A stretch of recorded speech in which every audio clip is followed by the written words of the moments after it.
Radhe Radhe. Anjana stories में आपका स्वागत है। आज हम लोग सुनते हैं एक और भावपूर्ण कहानी। तो बने रहिए हमारे साथ। एक छोटे से गांव में एक दरिद्र विधवा ब्राह्मणी रहती थी। उसको एक 6 वर्ष के बालक के अतिरिक्त और कोई नहीं था।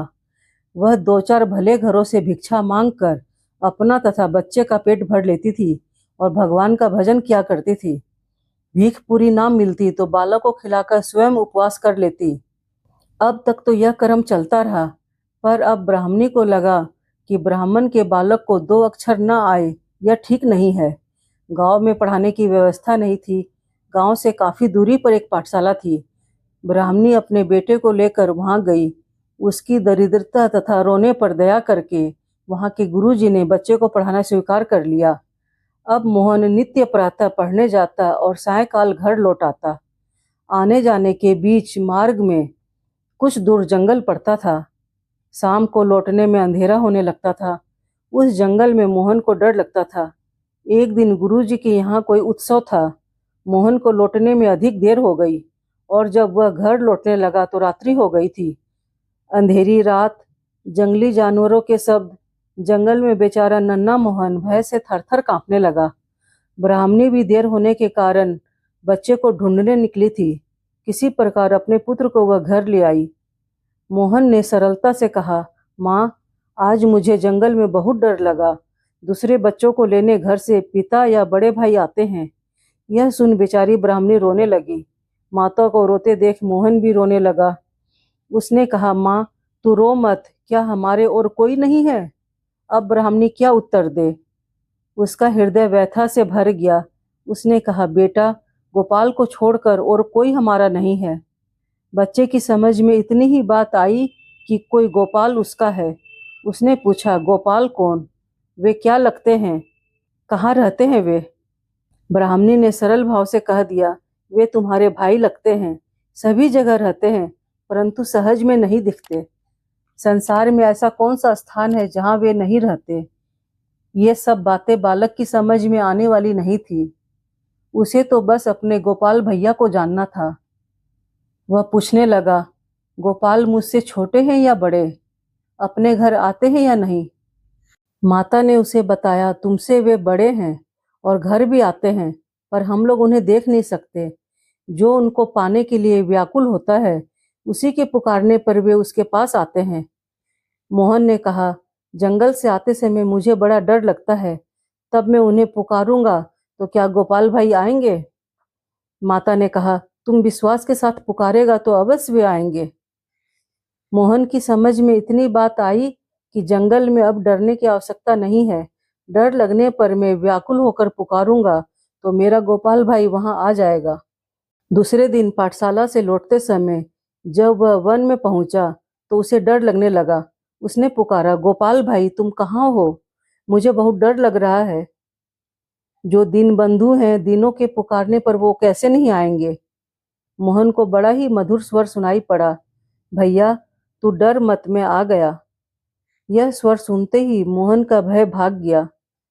थोड़ी दूर चलते ही उसने देखा कि एक बहुत ही सुंदर पीतांबरधारी कमल लोचन ग्वाल बाल वृक्षों के बीच से निकलकर उसके पास आ गया। वह हाथ पकड़कर बातचीत करने लगा, साथ साथ चलने लगा, उसके साथ खेलने लगा। वन की सीमा तक वह पहुंचाकर लौट गया। गोपाल भाई को पाकर मोहन का भय जाता रहा। घर आकर उसने जब माता को यह बातें बताई, तब वह ब्राह्मणी हाथ जोड़कर गदगद हो अपने प्रभु को प्रणाम करने लगी। उसने समझ लिया कि मेरे भोले बालक की पुकार पर प्रभु ही आए थे। अब मोहन वन में पहुंचते ही गोपाल भाई को पुकारता और वे झट से आ जाते। एक दिन उसके गुरुजी के पिता का श्राद्ध का आयोजन पाठशाला में होने लगा। सभी विद्यार्थी कुछ न कुछ भेंट देंगे। गुरुजी सबसे कुछ न कुछ लाने को कह रहे थे। मोहन ने भी सरलता से पूछा, गुरुजी, मैं क्या ले आऊं? गुरुजी को ब्राह्मणी की अवस्था का पता था। उन्होंने कहा, बेटा, तुमको कुछ नहीं लाना होगा। लेकिन मोहन को यह बात कैसे अच्छी लगती। सब लड़के लाएंगे तो मैं क्यों न लाऊं? उसके हठ को देखकर गुरुजी ने कह दिया, अच्छा, तुम एक लोटा दूध ले आना। घर जाकर मोहन ने माता से गुरुजी के पिता के श्राद्ध की बात कही और यह भी कहा कि मुझे एक लोटा दूध ले जाने की आज्ञा मिली है। ब्राह्मणी के घर में था क्या जो वह दूध ला देती। मांगने पर भी उसे दूध कौन देता।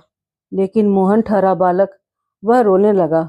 अंत में माता ने उसे समझाया, तू गोपाल भाई से दूध मांग लेना, वे अवश्य प्रबंध कर देंगे।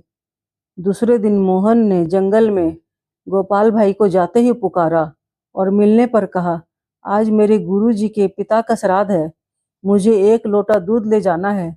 माँ ने कहा है कि गोपाल भाई से मांग लेना, सो मुझे तुम एक लोटा दूध ला कर दो। गोपाल ने कहा, मैं तो पहले से ही भर लोटा दूध लाया हूँ, तुम इसे ले जाओ। मोहन बड़ा प्रसन्न हुआ। वह लोटा लेकर ऐसी उमंग में भरा चला जैसे उसे राज्य मिल गया हो। पाठशाला में गुरुजी दूसरे लड़कों के उपहार देखने और रखवाने में लगे थे। मोहन हंसता हुआ पहुंचा। कुछ देर तो वह प्रतीक्षा करता रहा कि उसके दूध को भी गुरुजी देखेंगे, पर जब किसी का ध्यान उसकी ओर न गया तब वह बोला, गुरुजी मैं दूध लाया हूँ। ढेरों सामग्रियां संभालने में लगे गुरुजी ने कोई उत्तर नहीं दिया। मोहन ने कई बार जब उन्हें स्मरण दिलाया तब गुरुजी झुंझलाकर बोले, जरा सा दूध लाकर यह लड़का कान खाए जाता है, जैसे इसने हमें निहाल कर दिया। इसका दूध किसी बर्तन में डालकर हटाओ इसे यहाँ से। मोहन अपने इस अपमान से खिन्न हो गया। उसका उत्साह चला गया, उसके नेत्रों से आंसू गिरने लगे। नौकर ने लोटा लेकर दूध कटोरे में डाला तो कटोरा भर गया, फिर गिलास में डाला तो वह भी भर गया, बाल्टी में डालने लगा तो वह भी भर गई। भगवान के हाथ से दिया वह लोटा भर दूध तो अक्षय था। नौकर घबराकर गुरुजी के पास गया। उसकी बात सुनकर गुरुजी तथा सब लोग वहां आए। अपने सामने एक बड़े पात्र में दूध डालने को उन्होंने कहा। पात्र भर गया पर लोटा तनिक भी खाली नहीं हुआ। इस प्रकार कई बड़े बड़े बर्तन दूध से भर गए। अब गुरुजी ने पूछा, बेटा तू दूध कहाँ से लाया है? सरलता से बालक ने कहा, मेरे गोपाल भाई ने दिया। गुरुजी और चकित हुए। उन्होंने पूछा, गोपाल भाई कौन? तुम्हारे तो कोई भाई है ही नहीं। मोहन ने दृढ़ता से कहा, है क्यों नहीं? गोपाल भाई मेरा बड़ा भाई है, वह मुझे रोज वन में मिलता है। माँ कहती है वह सब जगह रहता है पर दिखता नहीं। कोई उससे खूब व्याकुल होकर पुकारे तभी वह आ जाता है। उससे जो मांगा जाए वह तुरंत दे देता है। अब गुरुजी को कुछ समझना शेष नहीं था। मोहन को उन्होंने हृदय से लगा लिया। श्राद्ध में उस दूध की खीर बनी थी और ब्राह्मण उसके स्वाद का वर्णन करते नहीं थक रहे थे। गोपाल भाई के दूध का स्वाद स्वर्ग के अमृत में भी नहीं तो संसार के किसी पदार्थ में कहाँ से होगा। उस दूध से बनी अमृतमयी खीर को खाकर सभी तृप्त हो गए। गुरुजी ने जल्दी जल्दी श्राद्ध का काम समाप्त किया। जब सब लोग चले गए तो मोहन को गुरुजी ने रोक लिया। अब उन्होंने कहा, बेटा मैं तेरे साथ चलता हूँ, तू मुझे अपने गोपाल भाई के दर्शन करा देगा ना? मोहन ने कहा, चलिए, मेरा गोपाल भाई तो पुकारते ही आ जाता है। वन में पहुंचकर उसने पुकारा। उत्तर में उसे सुनाई पड़ा, आज तुम अकेले नहीं हो, फिर मुझे क्यों बुला रहे हो? मोहन ने कहा, मेरे गुरुजी तुम्हें देखना चाहते हैं, तुम जल्दी आओ। गोपाल भाई आ तो गए झटपट, पर आए वो मोहन के लिए। जब मोहन ने गुरुजी से कहा, देखा आपने मेरा गोपाल भाई कितना सुंदर है? गुरुजी कहने लगे, मुझे तो कोई दिखाई नहीं पड़ रहा है, सिर्फ एक प्रकाश दिख रहा है। अब मोहन ने कहा, गोपाल भाई तुम यह क्या खेल कर रहे हो? मेरे गुरुजी को दिखाई क्यों नहीं पड़ते? उत्तर मिला, तुम्हारी बात दूसरी है, तुम्हारा अंतःकरण शुद्ध है, तुम में सरल विश्वास है, अतः मैं तुम्हारे पास आता हूँ।